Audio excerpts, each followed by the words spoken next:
Ya, berdasarkan laporan Biro Statistik Nasional Negara China, pertumbuhan ekonomi negara tersebut tercatat mencapai 18,3% di kuartal pertama tahun ini.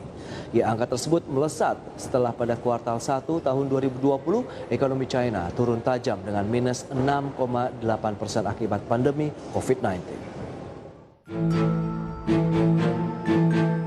Berdasarkan laporan Biro Statistik Nasional Negara China, pertumbuhan ekonomi negara tersebut tercatat mencapai 18,3% di kuartal 1 2021.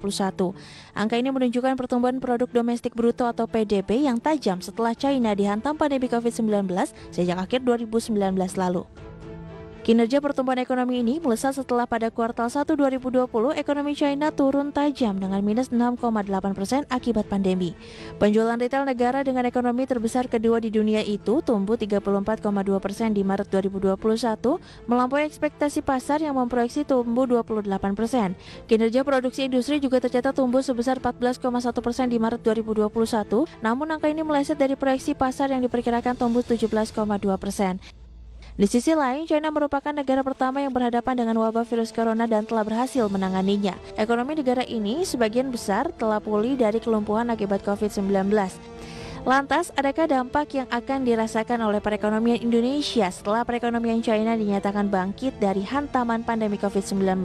Saksikan pembahasan selengkapnya dalam IDX Precision Closing Market. Berbagai sumber, IDX Channel.